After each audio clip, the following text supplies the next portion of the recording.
오늘의 주요 뉴스입니다. 정부가 내년 예산을 처음으로 600조 원이 넘는 초슈퍼로 편성했습니다. 코로나19 극복과 탄소 중립, 한국판 뉴딜 등 국가 사업에 집중 투자하겠다고 밝혔는데 나랏빛도 사상 처음으로 1,000조 원을 넘어설 것으로 보입니다. 언론중재법 개정안을 놓고 평행선을 달리던 여야가 협의체를 만들어 논의한 뒤 다음 달 27일 본회의에 상정하기로 했습니다. 하지만 징벌적 손해배상 등을 둘러싼 이견이 여전해 앞으로의 협의도 난항이 예상됩니다. 전자발찌를 훼손하고 2명을 살해한 강모 씨가 방송용 마이크를 걷어차며 취재진에게 욕설을 했습니다. 강 씨는 오늘 구속됐는데 경찰 조사에서 첫 번째 피해자가 돈을 주지 않아 카드를 빼앗고 살해했다고 진술한 것으로 알려졌습니다. MBN 단독 보도합니다. 부산대는 조국 전 장관의 딸 조민 씨의 의전원 합격을 취소하며 조 씨의 대학 성적이 3등이라 허위 스펙이 주된 합격의 요인은 아니었다고 밝혔습니다. 하지만 MBN 취재 결과 조 씨의 학부 성적은 의전원 1차 서류 통과자 30명 가운데 24등이었던 것으로 나타나 논란이 예상됩니다. 어젯밤 11시 59분 마지막 미군 수송기가 카불 공항을 이륙하며 9.11 테러로 시작된 아프간 전쟁이 끝났습니다. 지난 20년 동안 미군과 아프간인 등 17만 명이 희생됐지만 결국은 탈레반이 다시 집권해 바이든 정부가 후폭풍을 맞고 있습니다. 가을 장마가 이어지면서 내일까지 전국에 많은 비가 내리겠습니다. 충청 지역에는 최대 250mm, 경기 남부와 강원 북부, 경기 북부에는 200mm 이상의 폭우가 쏟아진 뒤 모레쯤 그칠 것으로 예상됩니다.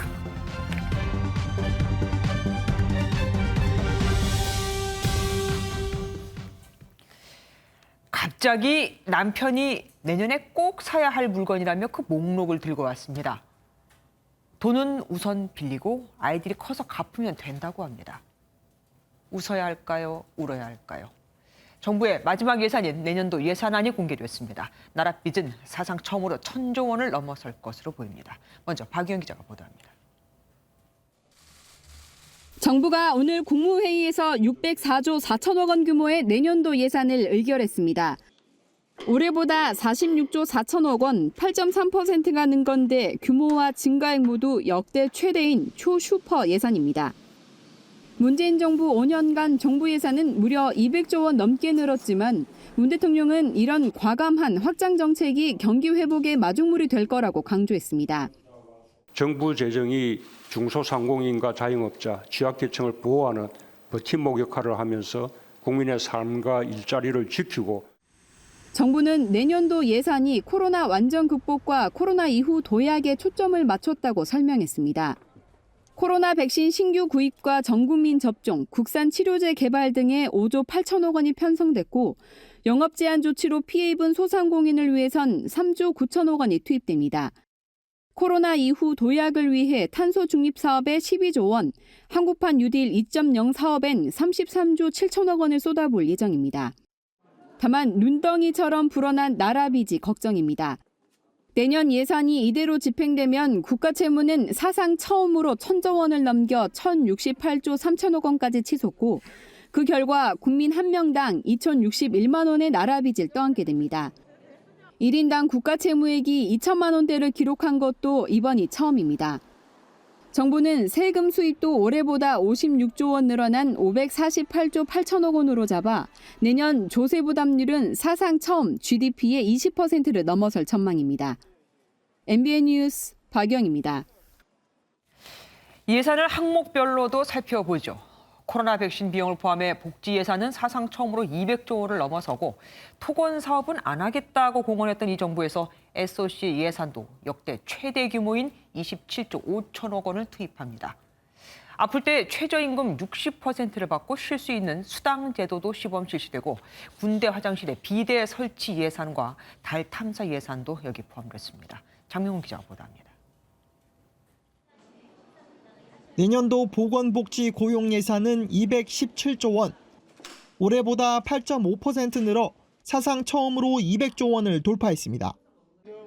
이 중 일자리 사업으로 편성된 예산은 31조 3천억 원, 공공과 민간에서 211만 개 일자리를 만든다는 계획인데 청년 지원이 핵심입니다. 청년이 체감할 수 있는 고용 개선을 위하여 다양한 일경험 기회 확대, 청년 채용 기업 지원, 청년 고용 인프라 등을 확충합니다.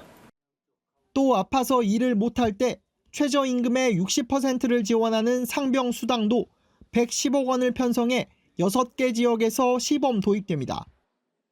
생계, 의료, 주거 등 7대 급여를 16조 4천억 원으로 확대 지급하고 한국형 상병수당 시범사업도 263만 명을 대상으로 하여 시행됩니다. 사회기반시설 SOC 예산도 27조 5천억 원으로 사상 최대 규모입니다. GTX A, B, C 노선에 약 6천억 원이 반영되는 등 철도에 8조 3,100억 원, 도로 건설에 8조 4,300억 원이 투입됩니다. 부산 가덕도 신공항 예산이 포함돼 있지 않아 국회 논의 과정에서 추가될 가능성이 큽니다. 이 밖에 눈길을 끄는 신규 사업으로는 군 장병 생활관 비대 설치에 37억 원, 달 궤도선 발사 사업을 위해 198억 원이 편성됐습니다. MBN 뉴스 장명훈입니다. 더불어민주당과 국민의힘이 언론중재법 개정안을 다음 달 27일 국회 본회의에서 처리하기로 합의했습니다. 8명으로 구성된 협의체를 만들어 협의하기로 했는데 독소 조항에 대한 이견은 여전합니다. 이수아 기자입니다. 더불어민주당과 국민의힘은 박병석 국회의장 주재로 만나 언론중재법 개정안을 다음 달 27일 국회 본회의에 상정하기로 합의했습니다. 어제 4차례 회동에 이어 오늘 오전 2차례 연속 마라톤 협상 결과입니다. 이 법의 처리가 이제 한 달 남짓 지연이 되기는 합니다만 저희 양당이 협의 기구를 통해서 원만한 토론으로 단일한 수정안을 만드는 데 최선을 다하겠습니다. 이 숙제를 풀어나갈 수 있도록 민주당 의원님들과도 뜻을 모으고 언론계 종사하시는 분들과도 같이 뜻을 모아서 최대한 가급적이면 좋은 합의안을 만들어내었으면 하는 것이 저희들이. 여야는 8명으로 구성된 협의체를 만들어 언론중재법 개정안을 논의하기로 했는데 민주당과 국민의힘 소속 의원 2명씩, 양당이 추천하는 언론계 인사 각 2명으로 구성됩니다. 하지만 독소 조항에 대한 시각차가 큰 만큼 협상이 제대로 이루어질지 여부는 미지수입니다. 민주당은 고의 중과실 추정 조항을 빼는 안을 제시했지만 국민의힘은 최대 5배 징벌적 손해배상을 할 수 있다는 조항까지 삭제해야 한다고 요구하고 있습니다. 개정안 안에서 수정하겠다는 민주당에 맞서 국민의힘은 최소한 3개 조항을 걷어내겠다는 입장이어서 합의안 마련에 난항이 예상됩니다. MBN 뉴스 이수아입니다. 이달 안에 반드시 언론중재법을 처리하겠다던 더불어민주당이 속도 조절에 나선 건 결국 여론 악화에 대한 부담이 컸기 때문일 겁니다. 당 내에서조차 반대가 나오고 있고요. 침묵으로 일관했던 문재인 대통령도 입장을 밝혔습니다. 이어서 서남희 기자가 보도합니다. 더불어민주당은 불과 지난 주말까지만 해도 언론중재법 8월 내 강행 처리에 방점을 두고 달려왔습니다. 언론중재법을 만들게 된 것은 아시다시피 여러 가지 언론에 대한 피해 사례에 대한 구제를 마련하기 위한 것이지 언론재간물리기법이 아니라는 말씀을 드립니다. 하지만 국민의힘은 물론 정의당까지 언론중재법 반대에 나섰고 언론재간, 언론 탄압, 민주당은 처리하라! 국내 언론단체는 물론 국경 없는 기자회와 외신들까지 비판하면서 여론은 급속도로 악화됐습니다. 이번 개정안을 강행 처리한다면 언론 제1단체는 언론중재법 개정을 무효하기 위한 위헌심판 소송에 나설 것이다. 민주당 의총에선 여전히 강행 처리 분위기가 강했지만 유엔 인권사무소가 언론중재법이 세계 인권선언 및 자유인권규약을 위반한 의혹이 있다며 민주당에 공문을 보낸 데 이어 박병석 국회의장이 여야 합의 처리를 요구한 게 효과를 발휘했습니다. 침묵을 지켜왔던 청와대는 환영 입장을 밝혔습니다. 국회에서 여야가 언론중재법 개정안에 대한 추가적인 검토를 위해 숙성의 시간을 갖기로 한 것을 환영합니다. 언론 자유는 민주주의의 기둥이고 언론중재법을 강행 처리할 경우 문재인 대통령에게 거부권 요구가 거세질 수 있다는 점도 파국을 막는 계기가 됐습니다. MBN 뉴스 서남희입니다. 우여곡절 끝에 열린 국회 본회의에서는 오선의 정진석 국민의힘 의원이 야당 목 국회 부의장으로 선출됐습니다. 또한 18개 상임위 가운데 10명의 상임위원장이 교체됐죠. 오늘 처리된 주요 법안도 살펴보도록 하겠습니다. 우선 19대 국회부터 발의와 폐기를 거듭하던 수술실 안에 CCTV 설치를 의무화하는 법안은 6년 7개월 만에 본회의를 통과했습니다.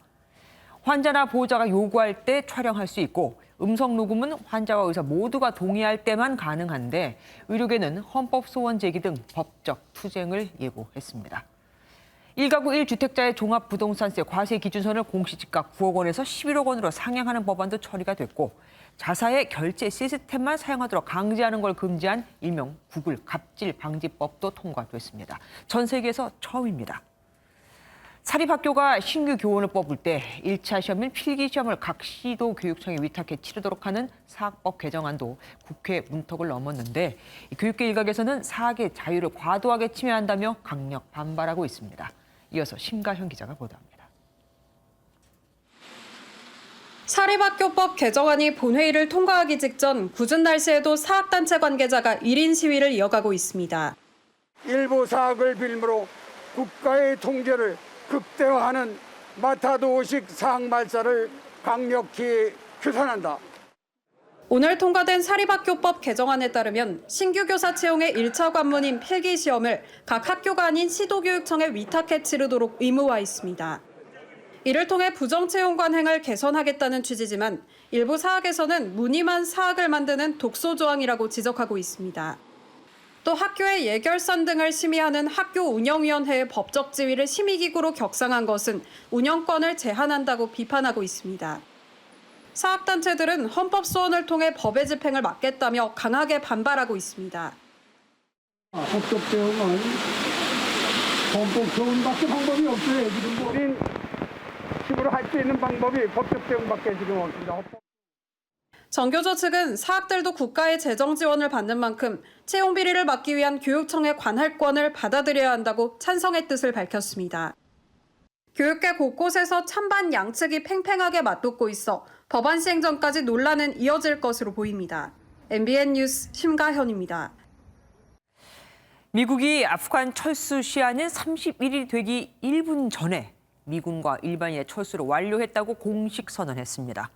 20년간 이어진 최장기 전쟁의 종지부를 찍은 건데 탈레반이 완전한 독립을 선언했지만 상황은 녹록지 않습니다. 조차원 기자가 보도합니다.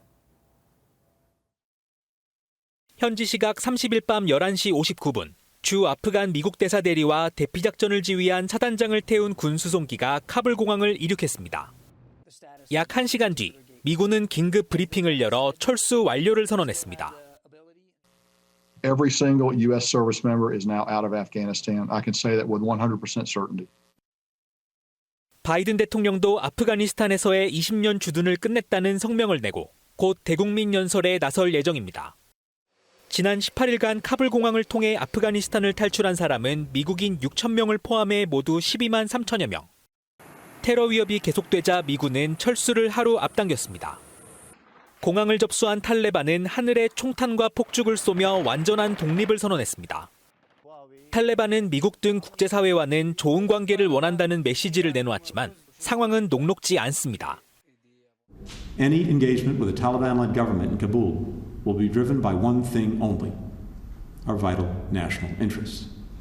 But we will not do it on the basis of trust or faith. 공포정치 부활에 대한 우려와 함께 물가 폭등, 특히 정부 예산의 80%를 차지하던 미국의 지원이 사라진 상태에서의 경제 붕괴 우려도 큽니다. 여기에 이슬람 국가 호라산, 이른바 ISK와 주도권 경쟁까지 본격화하면 혼란이 불가피할 거란 관측이 나옵니다. MBN 뉴스 조창훈입니다. 전 세계를 충격에 빠뜨린 9.11 테러 직후 알카에다의 수장 빈 라덴을 잡기 위해 미국은 아프간에 도움을 요청하지만 아프간이 이를 거절하고 그러자 아프간 전쟁이 시작되죠. 미군과 아프간이 17만 명이 숨지고 수천조 원에 이르는 천문학적인 돈이 뿌려지지만 그 결과는 다시 탈레반 정권으로 되돌아가는 것으로 끝났습니다. 신혜진 기자가 보도합니다. 민간 항공기 2대가 불과 몇 초 간격으로 뉴욕 맨해튼 한가운데 솟아있는 110층짜리 쌍둥이 빌딩 월드 트레이드 센터로 돌진합니다. 워싱턴 DC에 있는 국방부 청사 펜타곤에도 항공기가 추락했습니다. 지금으로부터 20년 전인 2001년 9월 11일 미국에서 벌어진 테러입니다. 아프간전은 이 테러를 일으킨 국제 테러 조직 알카에다의 수장 오사마 빈 라덴의 인도 요구를 탈레반이 거절하면서 시작됐습니다. Thanks to our military and our allies and the brave fighters of Afghanistan, the Taliban regime is coming to an end. 이후 미국은 아프간에 친미 성향 정권을 세웠고 2011년 5월에는 미 해군 특수부대가 파키스탄에서 은신하던 빈 라덴을 사살했습니다.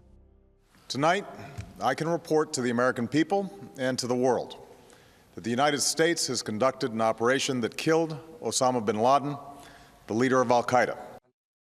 미국은 빈 라덴을 제거한 후에도 탈레반 소탕을 목표로 계속 전쟁을 수행했습니다. 하지만 막대한 비용과 인적 피해가 발생하며 미국 내 여론이 악화하자 트럼프 정부는 결국 탈레반과 평화협정을 맺고 철군 계획을 발표합니다. Very successful negotiations. We think they'll be successful in the end. The other side's tired of war. Everybody's tired of war. That's been a particularly long and gruesome. 정권을 넘겨받은 바이든 대통령은 철군을 서두르며 종전을 선언했습니다. 미국 대통령이 4번 바뀌는 동안 아프간에서는 17만 명이 희생됐고 2조 달러, 약 2천조 원이 넘는 예산이 투입됐습니다. 하지만 미군 철수를 계기로 탈레반이 다시 아프간을 장악했고 대통령은 나라를 버리고 도주하면서 아프간은 결국 20년 전 탈레반 정권 시절로 되돌아갔습니다. MBN 뉴스 신혜진입니다. 사람 2명을 죽였지만 그에게서 반성의 기미는 찾아볼 수 없었습니다. 전자발찌를 끊고 여성 2명을 살해한 강모 씨는 취재진에게 발길질을 하거나 더 많이 죽이지 못해 한이라는 막말을 쏟아내기도 했습니다. 김민영 기자가 보도합니다. 모자를 푹 눌러 쓴 강모 씨가 경찰서에서 나옵니다. 범행 동기에 대해선 입을 다물었지만 유족에게 할 말이 없느냐는 질문에 돌연 마이크를 손으로 내리치고 취재진을 밀쳤습니다. 보도를 똑바로 하라며 취재진에게 오히려 항의를 하기도 했습니다. 기자들이 보도를 엄청 하니까 그렇지. 잠깐만. 사람의 진실을 알아야지. 기자들 당신의 진실을 모르니까 그런 거 아니야. 법원 청사에 들어서서는 취재진에게 욕설을 하는 것도 모자라 마이크를 발로 걷어찼습니다. 영장 심사가 끝난 뒤에도 반성과는 거리가 먼 막말이 이어졌습니다. 많이 내가 더 많이 죽이지 못한 게 한이 된다. 피해자에게 미안하다면서도 범행을 뉘우치는 기색 없이 잘못을 사회 탓으로 돌리기도 했습니다. 법원은 강 씨에 대해 도망 우려가 있다며 구속영장을 발부했습니다. MBN 뉴스 김민영입니다. 강 씨가 전자발찌를 끊기 전에 1명, 그리고 끊은 후에 또 1명을 살해했다고 밝히면서 그럼 전자발찌는 왜 채우는 거냐는 비판이 거세지고 있죠. 실제로 올 한 해에만 벌써 13명이 전자발찌를 끊고 달아났는데 이 중 서울과 장우에서 도주한 2명은 아직도 몇 달째 잡히지 않고 있습니다. 서영수 기자가 취재했습니다. 지난 9일 서울 수락산에서 이혼 여성을 성폭행한 뒤 도주한 남성이 경찰에 붙잡혔습니다. 이 남성은 이전에도 성범죄를 저질러 전자발찌를 차고 있었지만 범행을 막지 못했습니다. 현재 법무부가 관리하는 전자발찌 착용자는 모두 4,866명. 올 들어 벌써 13명이 전자발찌를 훼손했고 2명은 아직 잡히지도 않았습니다. 지난 21일 전남 장흥에서 50대 성범죄 전과자가 전자발찌를 끊고 달아났습니다. 법무부와 경찰은 인력 370여 명을 투입해 대대적인 수색에 나선 상태입니다. 시간이 이제 오래됐기 때문에 이제 다각도로 보고 있습니다. 지금 산속에 은거에 있든가 산을 빠져나와서 거주했거나. 지난 6월 서울에서 전자발찌를 끊고 잠적한 사기 전과자에 대한 추적도 2달 넘게 지지부진합니다. 초기 대응이 미흡했다는 지적 속에 법무부는 경찰과의 공조를 강화하겠다는 원론적인 대책만 내놨습니다. 훼손 초기의 대응 협력을 강화하고 대상자 범죄 전력 등의 공유 정보를 확대하며 위치 정보 공동 모니터링 방안 등 경찰과의 공조 체계 개선을 위해 협의를 지속하겠습니다. 재범 위험을 막기 위한 인력 확충과 전자발찌 훼손 범죄에 대한 처벌도 강화할 필요가 있다는 지적이 나옵니다. MBN 뉴스 서영수입니다. 더 많이 죽이지 못한 게 한이라고 한 강 씨는 4년 전 복역 당시 재소자 정기 간행물에 다시는 죄를 짓지 않겠다는 내용의 참회 글을 쓰기도 했습니다. 하지만 출소 석 달 만에 여성 2명을 살해했죠. 강 씨는 첫 번째 피해 여성이 돈을 주지 않자 카드를 빼앗고 살해. 두 번째 여성은 돈을 갚으라는 말에 다투다 살해한 것으로 알려졌습니다. 손기준 기자가 단독 보도합니다. 4년 전 교정기관의 정기 간행물에 실린 피의자 강모 씨의 글입니다. 용서를 구할 수 없어 용서를 구합니다라는 제목의 글엔 과거 범죄 피해자에게 용서를 구할 길이 없다는 내용이 나옵니다. 그런데 글 내용이 무색하게 강 씨는 출소한 지 석 달 만에 다시 범죄를 저질렀습니다. 경찰 조사에서 강 씨는 두 번째 피해 여성에게 빌린 돈을 갚으려고 첫 번째 피해 여성에게 돈을 요구했지만 이를 거절하자 살해했다고 진술한 것으로 알려졌습니다. 특히 강 씨는 살해 과정에서 빼앗은 첫 피해 여성의 신용카드로 돈을 찾아 두 번째 피해 여성에게 줬다고 말한 것으로 전해졌습니다. 하지만 빌린 돈을 모두 갚으라는 두 번째 피해 여성과 다툼이 벌어졌고 결국 이 여성 역시 살해했다는 게 강 씨의 주장입니다. 진술의 사실관계를 살펴보고 있는 경찰은 강 씨에게 강도 혐의 적용을 검토하고 있습니다. 또 이르면 내일 신상공개 심의위원회 회의를 열고 모레 신상공개 여부를 공표할 방침인 것으로 알려졌습니다. MBN 뉴스 송기준입니다. 담배를 대신 사주지 않는다며 60대 여성을 폭행한 10대들 소식이 알려지면서 공분을 사고 있죠. 이들은 겁이 질려 자리를 벗어나려는 피해자를 따라가며 조롱하고 또 폭행을 이어갔습니다. 공개된 추가 영상 윤기란 기자가 보도합니다. 60대 여성에게 반말과 욕설을 하며 담배를 사달라고 말하는 10대 남학생입니다. 아니 담배 사줄 거란 사실 그것만 딱 말해. 심지어 하얀 꽃으로 피해자의 머리를 계속해서 때리기도 합니다. 10대들의 만행은 이게 끝이 아니었습니다. 추가로 공개된 영상에선 겁에 질려 아프다고 말하는 피해자를 따라가며 위협하는 모습이 나옵니다. 어디 아파? 주변에선 깔깔대며 조롱하는 다른 학생들의 목소리도 들리는 가운데 피해자가 끌던 손수레를 돌아가며 발로 걷어차기도 합니다. 앞서 공개된 영상을 보면 가해 학생들이 꽃으로 60대 여성을 때리는데 이 꽃은 안타깝게도 주변에 설치된 평화의 소녀상에서 가져온 국화였습니다. 사건 소식이 일파만파로 번지자 청와대 국민청원엔 가해 학생들에 대한 강력한 처벌과 신상 공개 촉구에 동의하는 글이 쏟아졌고 무리 중에 한 남학생이 재학 중인 고등학교에선 공식 사과문을 올렸습니다. 경찰은 입건한 4명의 가해 학생들과 부모를 상대로 정확한 사실관계를 파악하고 신병 처리를 결정하기로 했습니다. MBN 뉴스 윤기란입니다.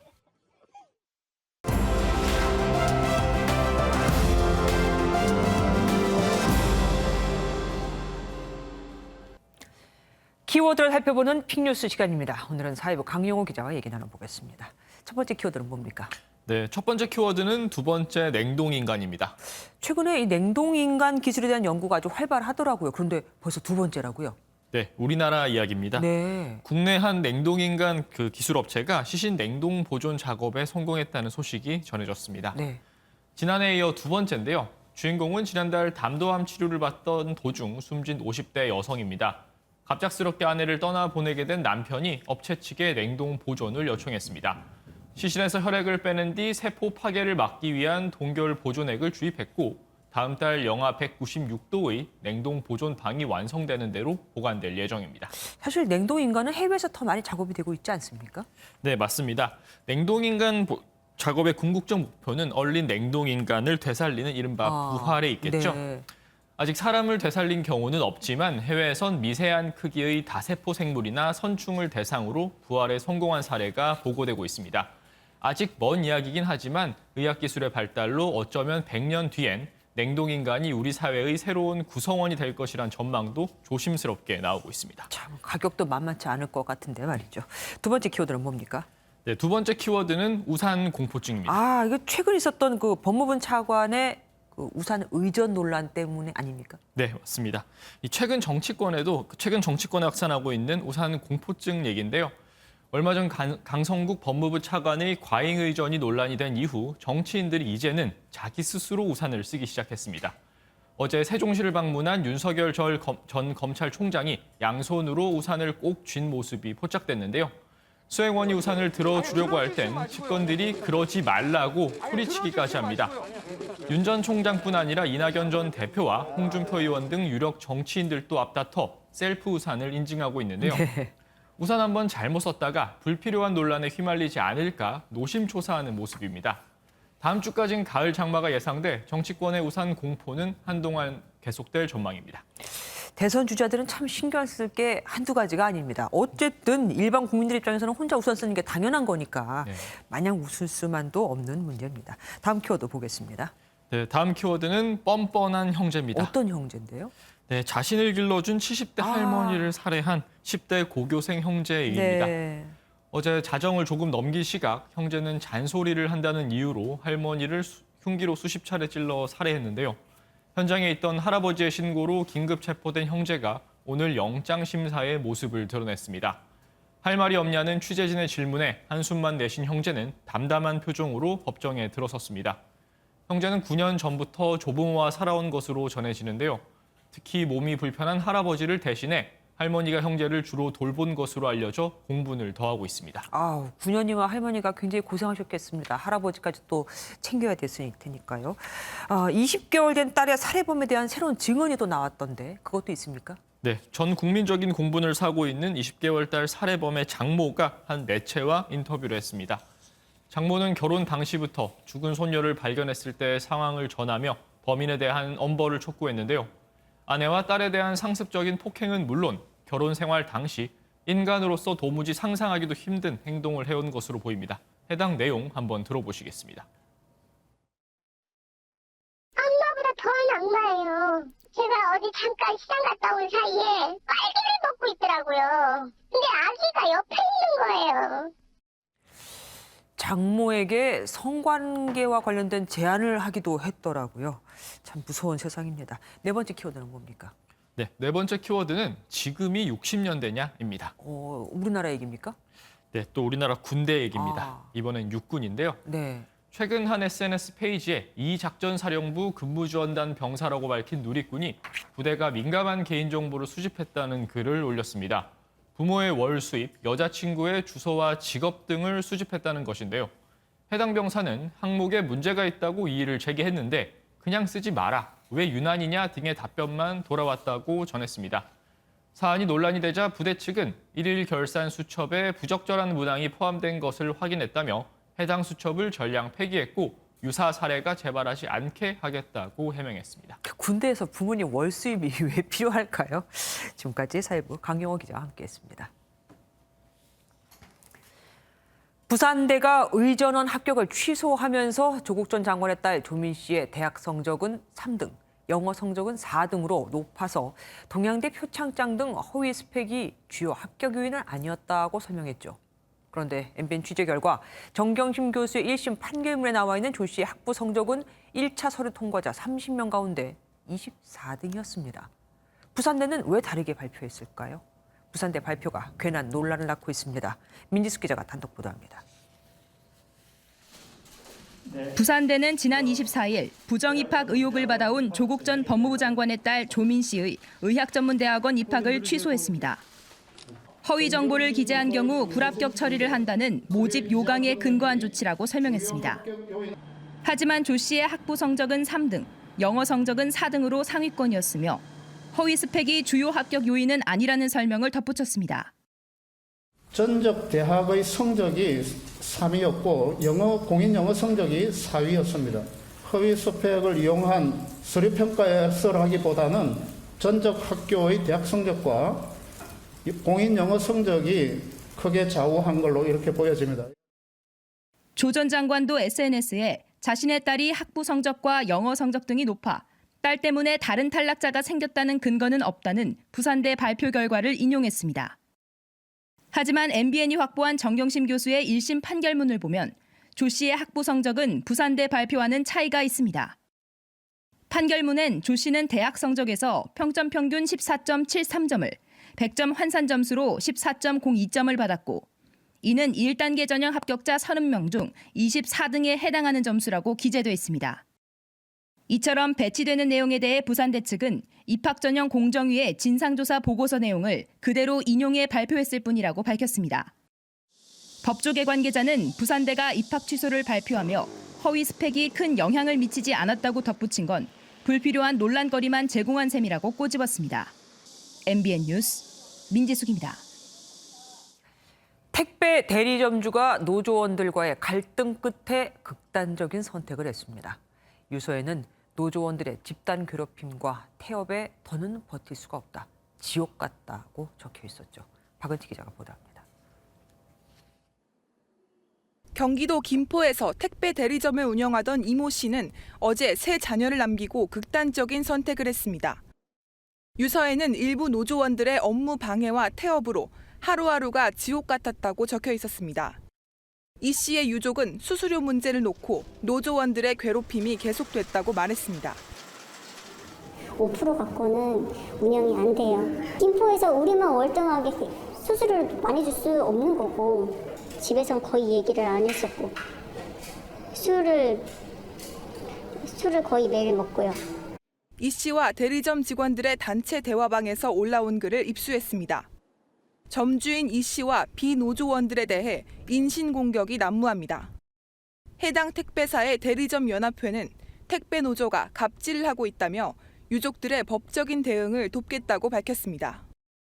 전국 택배 노조 측은 자체적인 조사를 통해 책임질 일이 있으면 책임을 지겠다고 밝혔습니다.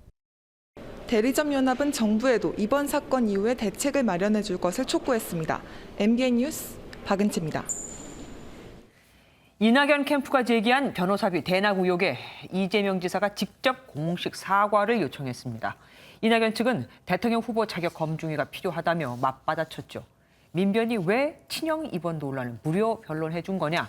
떳떳하면 검증위를 받아들여라는 겁니다. 여권 주자 소식 주진희 기자가 모아봤습니다. 변호사비 대납 의혹을 둘러싼 명락대전이 연이틀 계속됐습니다. 이재명 지사는 이례적으로 직접 이낙연 캠프의 특정 인사를 지목하며 비판했습니다. SNS에 윤영찬 의원을 향해 재판 전후로 실재산은 3억이 줄었는데 변호사비 대납 의혹을 제기하며 재산이 늘었다고 허위 사실을 공표했고 성남에 출마하며 저와 찍은 사진을 활용한 윤영찬 의원이 지금은 저를 공격하는데 정치에는 피도 눈물도 없다지만 지나치다며 사과를 요청한 겁니다. 이에 이낙연 캠프는 검증위로 맞받았습니다. 대납 의혹이 없다면 다행이라면서도 당은 대통령 후보 자격 검증위를 즉각 설치해 리스크 제거에 역할을 해달라는 입장을 낸 겁니다. 여기에 또 다른 논란도 생겼습니다. 경기도 산하 공공기관 노조가 이재명 지사의 이른바 보은 인사 추정 명단을 작성한 것이 알려져 국민의힘은 이 지사는 공정을 말할 자격이 없다고 공세에 나선 겁니다. 이런 가운데 더불어민주당 대선 후보를 뽑기 위한 지역 순회 투표가 오늘 대전 충남을 시작으로 막이 올랐습니다. 오늘부터 충청권에서 선거가 시작되니까 투표가 시작되니까 마음이 조급해집니다. 저도 그렇습니다. 이재명 지사는 도정을, 이낙연 전 대표는 정책 발표 후 봉화마을을 찾았고 정세균 전 총리와 김두관 의원은 자가격리 중 온라인 소통을 이어갔습니다. MBN 뉴스 주유진입니다. 국민의힘에서는 여론조사 역선택 방지 조항 포함 여부로 인한 후보들 간 신경전이 선관위원장 거취 문제로까지 확산되고 있습니다. 홍준표 의원과 유승민 전 의원은 공정성 문제를 제기하며 정홍원 선관위원장의 사퇴까지 거론했습니다. 노태현 기자입니다. 역선택 방지 조항을 두고 가장 먼저 포문을 연 건 긴급 기자회견을 연 유승민 전 의원이었습니다. 경선 룰을 원점에서 재검토하겠다고 말한 정홍원 선관위원장이 과거 윤석열, 최재형, 김동연 세 사람 가운데 한 사람을 지지한다고 언급했던 점을 들어 공정성을 지적했습니다. 역선택 방지 조항을 넣는 순간 공정한 경선은 끝장납니다. 그런 식으로 경선판을 깨겠다면 차라리 그냥 선관위원장에서 사퇴하십시오. 홍준표 의원도 가세에 이미 역선택 방지 조항을 안 넣는 것으로 당 최고위가 결정했는데 이를 선관위가 후보 동의 없이 바꾸려 한다며 정 위원장 경질까지 경고했습니다. 트랙에는 선수들이 돌고 있는데 느닷없이 심판이 들어와서 이 룰을 바꾸겠다고 덤비면 그런 황당한 경우가 어디 있습니까? 반면 야권 지지율 1위를 달리고 있는 윤 전 총장은 범여권 지지자들의 집중 견제를 받을 수 있는 만큼 합리적인 운영을 할 것이라는 믿음을 갖고 있다며 정 위원장에 힘을 실었습니다. 경기를 심판하는 그 주최 측에서 공정하고 합리적인 운영을 할 거라는 그 믿음을 가지고 있기 때문에 이틀째 춘천권 행보를 이어가고 있는 윤 전 총장은 유경수 생가를 방문해 박근혜 전 대통령 수사는 공직자로서 소임을 다한 것이며 박 전 대통령에 대한 지지자들의 안타까움에는 일부 공감한다며 보수층 구애에 나섰습니다. MBN 뉴스 노태현입니다.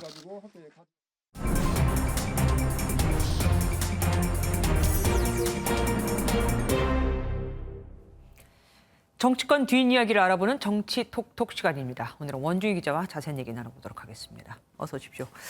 언론중재법 개정안 처리가 우선 9월 27일로 미뤄져서 한시름 놓긴 했습니다만 이 언론중재법 논의를 주도한 김승원 민주당 의원 뭐라고 썼길래 이렇게 난리가 난 겁니까? 네, 민주당 미디어 특위 소속인 김승원 의원은 어제 박병석 국회의장이 여야 합의 처리를 요구해 언론중재법 개정안 처리가 무산되자 SNS에 박병석 감사합니다. 역사에 남을 겁니다. GSGG라고 썼습니다.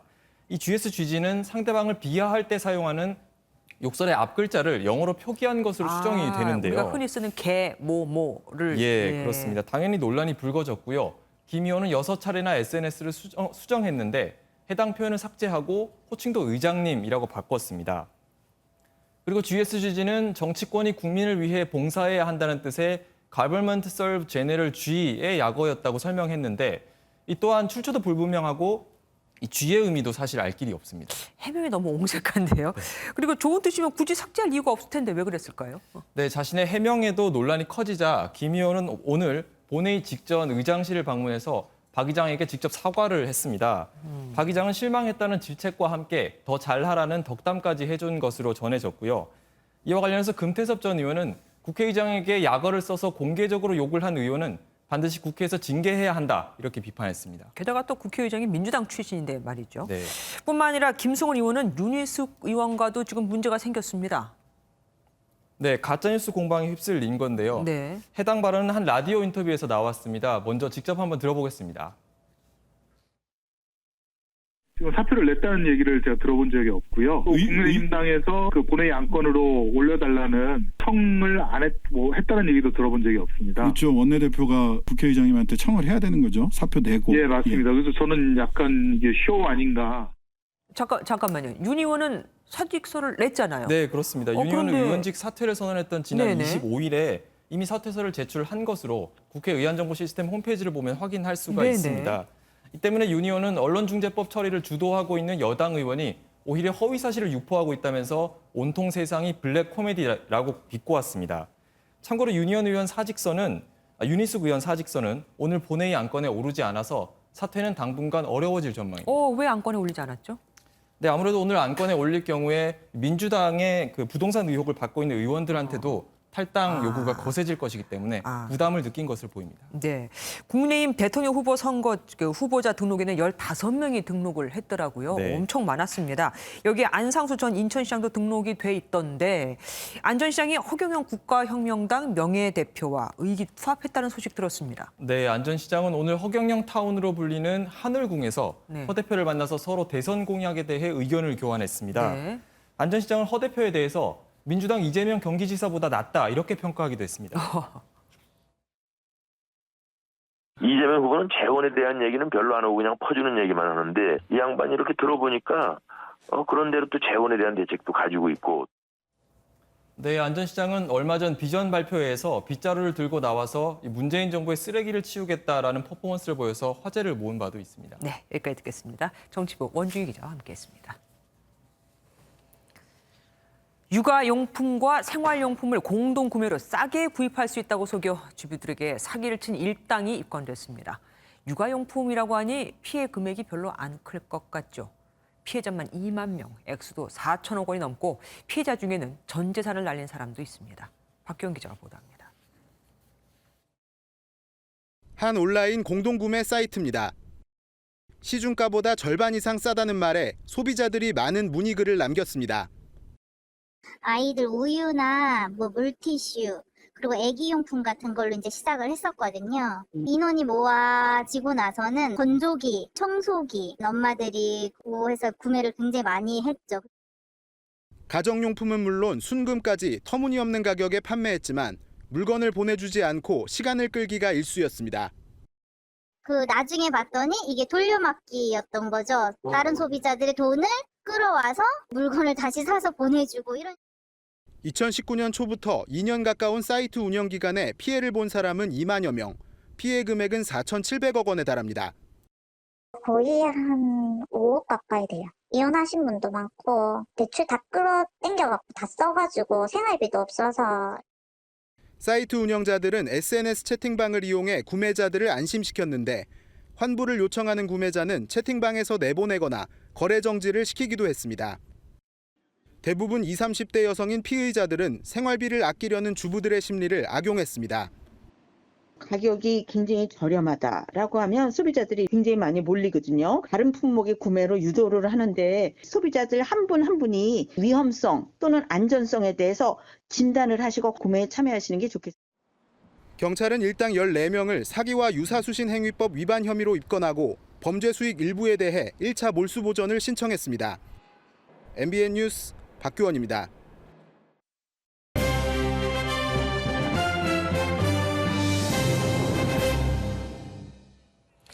MBN 특별대담 대선 후보에게 듣는다. 이번에는 2017년 대선 당시 6.7%의 득표로 4위를 기록한 데 이어 두 번째 도전에 나선 유승민 후보 모셨습니다. 어서 오십시오. 예, 반갑습니다. 네, 반갑습니다. 오늘 이슈부터 먼저 질문을 드려야 할 것 네. 같습니다. 정홍원 국민의힘 선관위원장을 향해서 경선룰을 바꾸지 말라고 아주 평소답지 않게 강력하게 경고를 하셨습니다.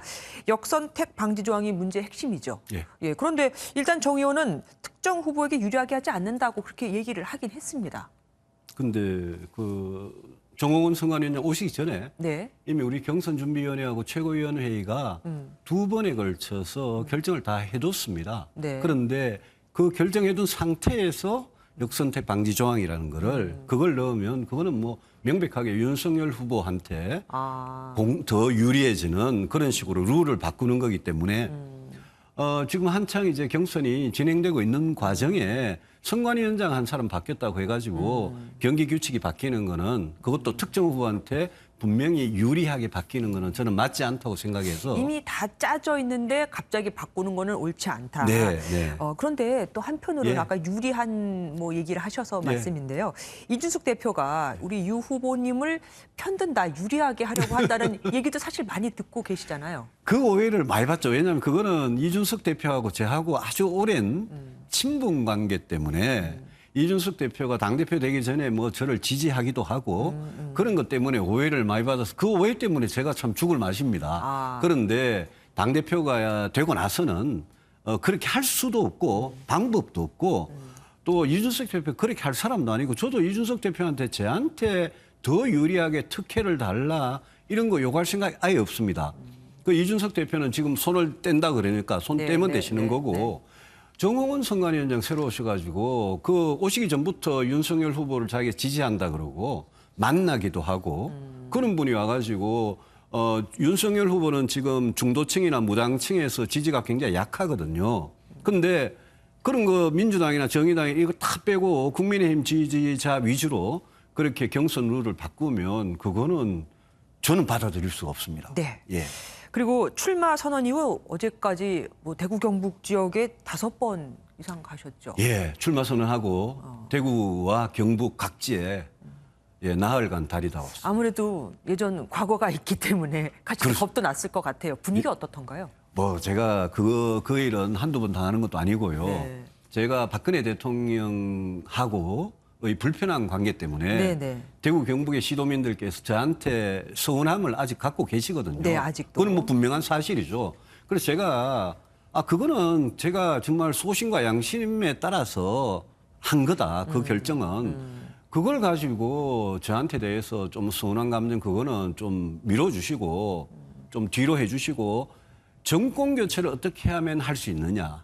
그걸 위해서 우리 합치고 또 저같이 수도권 중도층 젊은 층한테 확장성이 있는 후보라야지 여러분이 그렇게 간절하게 원하시는 정권 교체 할 수 있으니까 저를 다시 좀 봐달라 평가해달라 이렇게 그런데, 하소연을 하고 있죠. 홍준표 의원 같은 경우에는 또 배신자 프레임을 씌우고 있단 말입니다. 여기는 어떻게 할 거예요?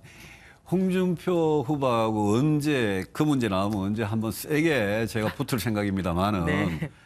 사실 박근혜 전 대통령에 대해서 저는 일관성을 확실하게 지킨 사람이고 대선을 전후에 해서 또 자기의 유리 분리에 따라서 박근혜 전 대통령에 대해서 말을 가장 많이 바꾼 사람이 홍준표 후보입니다.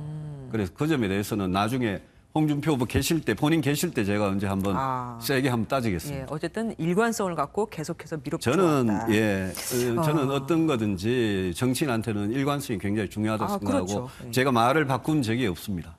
더불어민주당 대선 후보들이 가장 경계하는 후보가 바로 유승민 후보라고 한 게 조사 결과를 봤습니다. 그런데 현재 지금 야권 지지율이 지금 3위란 말이에요. 어떻게 극복하실 겁니까? 그 지지율은 이제 시작이고요. 오늘 등록했지 않습니까? 네네. 제가 보기 9월, 10월 이 2달 동안 진짜 드라마틱한 변화가 있을 겁니다. 우리 오세훈 시장 당선되는 과정이나 이준석 대표 당선되는 과정을 보면 요즘은 보름 한 달 만에 지지도가 충분히 변할 수 있고 지금 윤석열 후보 지지도가 내려오고 있는 중이고 홍준표 후보 저가 지지도가 올라가고 있는 중이기 때문에 저는 마지막에 가면 10월 10일 날 되면 민주당이 후보를 정한단 말입니다. 그 후보가 뭐 이재명 후보냐 이낙연 후보냐 누구냐 이렇게 정해지면 그다음부터 한 달간은 마지막 한 달간은 저 민주당 후보하고 1대1로 붙어서 누가 이기겠느냐 여기에 완전히 압축적으로 되기 때문에 그때 되면 우리 당원들이든 국민들이든 굉장히 진지하게 본선 경쟁력을 생각하실 거다. 저는 그래 봅니다. 오늘은 좀 굉장히 강하게 얘기를 하시는 편인데 평소 사실 선비 스타일이라는 얘기 많이 들으시잖아요. 생긴 것 때문에 선천적으로. 네. 예, 저는 사실 속이 무지 강한 사람입니다. 그런데 외유내강. 뭐 이렇게 이미지가 그리고 제가 또 옛날에 공부를 해가지고 약간 그런 학자 선비 이미지 아니냐 이런데 그렇지 않습니다. 제가 22년 동안 이 정치판에서 야당 여당 하면서 저는 정말 강하게 해왔고 제가 대통령이 되면 어느 역대 대통령보다 문재인 대통령보다는 제가 훨씬 더 강하게 할 자신이 있습니다. 네.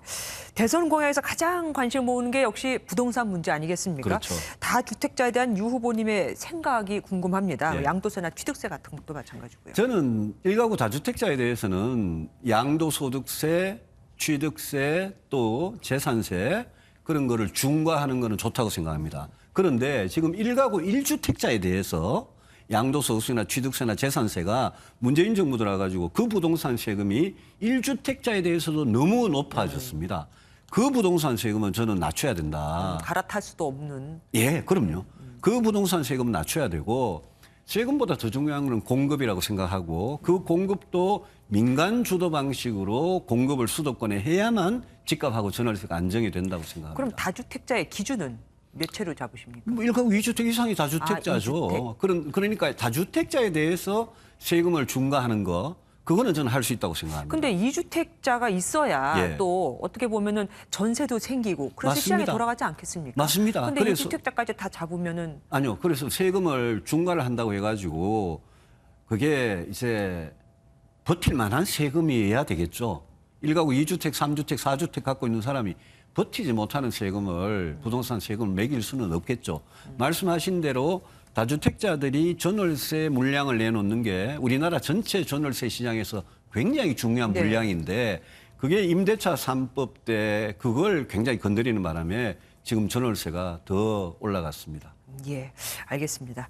시간이 부족해서 여기서 마치고요. 다음에 예. 또 다시 모시도록 하겠습니다. 그렇게 하겠습니다. 고맙습니다. 고맙습니다. 예. 미국이 최대 시속 240km에 달하는 허리케인과 산불로 고생을 하고 있습니다.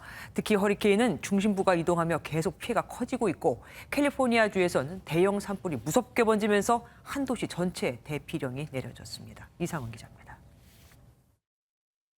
거대한 나무가 힘없이 쓰러졌고 주택은 여기저기 뜯겨나갔습니다. 볼링장은 형체를 알아볼 수 없을 정도로 무너졌습니다. 허리케인 아이다가 미국 루이지애나주를 강타하며 주택과 시설물이 파괴되고 100만 가구 이상 단전됐습니다. The water was just coming in so fast that it got to about knee level so quick. I didn't know if it was going to stay there or rise, so I just went up to the attic and 홍수까지 겹치며 생존자 구조와 사망자 수색에 어려움을 겪는 가운데 사망자가 상당할 거라는 우려가 나오고 있습니다.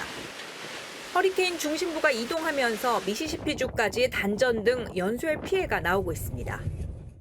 새빨간 불길이 타오르며 산을 뒤덮습니다. 미국 캘리포니아주에선 대형 산불이 강풍을 타고 번졌습니다. 캘리포니아의 명소 타호 호수가 있는 관광도시 사우스레이크 타호까지 산불에 휩싸이자 소방당국은 시 전체에 긴급 대피령을 내렸고 주민과 관광객들은 급히 피난길에 올랐습니다. Probably some frustrated people right now because the traffic is backed up for a couple miles through town right now, and so it's going to take.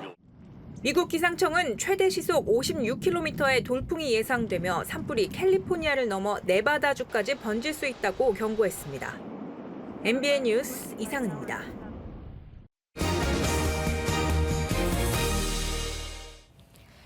가을 장마가 이어지면서 내일까지 전국에 많은 비가 내릴 거라고 하죠. 특히 충청 지역에 많게는 250mm의 큰 비가 예상돼 각별한 주의가 필요합니다. 대전 갑천에 나가 있는 취재기자 연결해 보겠습니다. 김영현 기자, 지금은 별로 비가 안 오는 것 같은데요? 네, 대전 갑천변에 나와 있습니다. 조금 전부터 소강 상태에 접어들었던 비가 또다시 내리기 시작했습니다. 점차 빗줄기가 굵어지고 있는 가운데 내일 새벽부터는 더 많은 비가 쏟아질 것으로 보입니다. 충남도는 시민들에게 폭우와 강풍이 예상돼 위험 지역에 접근을 자제하라는 재난 문자를 보내기도 했습니다. 현재 수도권과 강원도도 기압골과 저기압의 영향으로 비가 내리고 있습니다. 일부 지역은 호우주의보가 내려진 상태인데요. 지금까지 내린 비의 양은 인천 73, 서울 70, 경기 부천 62mm 등입니다. 오늘 밤부터는 전국 곳곳에 강한 비가 쏟아질 전망입니다. 내일까지 중부와 전북, 경북에는 50에서 150, 경기 남부와 강원 남부, 경북 북부에도 200mm 이상의 많은 비가 쏟아지겠습니다. 특히 충청에는 250mm 이상의 비가 예상됩니다. 이번 비는 내일 낮부터 차차 그치겠습니다. 남부지방은 오늘 밤부터 내일 아침 사이 소강 상태에 접어들 것으로 보입니다.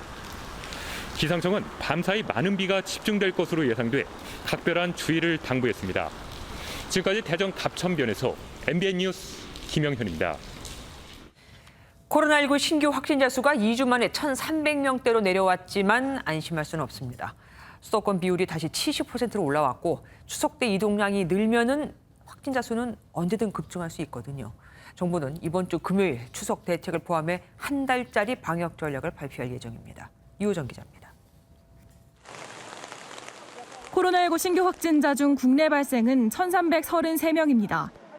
수도권에서 확진자 비중이 다시 70%를 넘기면서 944명의 확진자가 나왔고 비수도권은 45일 만에 300명대로 내려왔습니다. 그리고 환자 수도 정체되고 있는 상황입니다. 그렇지만 여기서 우리가 조금만 방심한다면 다시 급격한 유행 증가가 나타날 수도 있습니다. 델타 변이 검출률이 94%를 넘었고 언제 어디서 감염됐는지 알지 못하는 환자 비율이 35%에 달해 최고치를 기록했습니다. 돌파 감염 추정 사례는 닷새간 529명 늘었는데 30대 발생률이 가장 높았습니다. 방역당국은 4분기부터 고령층과 의료진을 시작으로 이른바 부스터샷 접종 계획을 수립하고 있습니다. 정부는 통상 2주 간격으로 거리 두기 조정안을 발표했지만 오는 금요일에는 추석 대책을 포함해 한 달짜리 방역 전략을 준비하고 있습니다. 추석 연휴를 포함한 약 한 달간의 방역 전략을 논의 확정할 예정입니다. 국민들께서 공감하고 수긍할 수 있어야 정부는 또 람다 변이 유입을 막기 위해 다음 달 10일부터 페루와 칠레에서 온 입국자들을 7일간 시설 격리하기로 했습니다. MBN 뉴스 유호정입니다. 스포츠였습니다. 펜싱 박상영 선수 하면 할 수 있다로 유명한데요. 직접 만난 박상영은 이 할 수 있다가 오히려 발목을 잡아 도쿄올림픽 동메달을 따기까지 어려운 시간을 보냈다고 털어놨습니다. 함께 만나보시죠. 리우 올림픽에서 할 수 있다를 되뇌고는 거짓말처럼 역전에 성공해 금메달을 땄던 박상영은 도쿄올림픽에선 단체전 동메달을 획득했습니다. 그러곤 펑펑 울었는데 알고 보니 이유가 있었습니다. 지난 5년간 할 수 있다란 주문이 오히려 자신을 짓누르면서 엄청난 부담감에 부상까지 겹쳐 극심한 슬럼프에 빠졌었기 때문입니다. 이제 많은 사람들이 할 수 있다라고 많이 이렇게 관심을 가져줬는데 그때는 할 수밖에 없었다. 무조건 해야 된다. 이런 상황으로 그냥 들어갔어요. 심리 상담과 치료를 받고 나서 마음을 비우고 이기지 않으려 했더니 이겨냈다고 털어놓은 박상영. 도쿄올림픽 개막 100일을 앞두곤 갑작스럽게 군 복무 대체 활동을 해야 했는데 거기서 확진자가 나오는 바람에 한동안 진촌 선수촌이 아닌 집 옥상에서 훈련하는 우여곡절도 극복했습니다. 그 상황 자체가 저를 너는 메달 따지 마라고 말을 하는 것 같더라고요. 발버둥이라도 쳐보자는 생각으로 그럼 경기할 곳을 찾자. 경기할 곳을 내가 만들자. 이래서 온갖 시련을 이겨낸 박상영은 3년 뒤 파리올림픽 땐 목표 없이 도전하는 게 목표라고 밝혔습니다. 리우올림픽이 끝나고 나서 인터뷰에서는 그랜드슬램을 하자, 올림픽 2연패를 하자 이런 거창한 목표를 가지고 임했는데 이번에는 그냥 일단 오늘을 살고 내가 가는 곳까지 가는 게 제 목표입니다.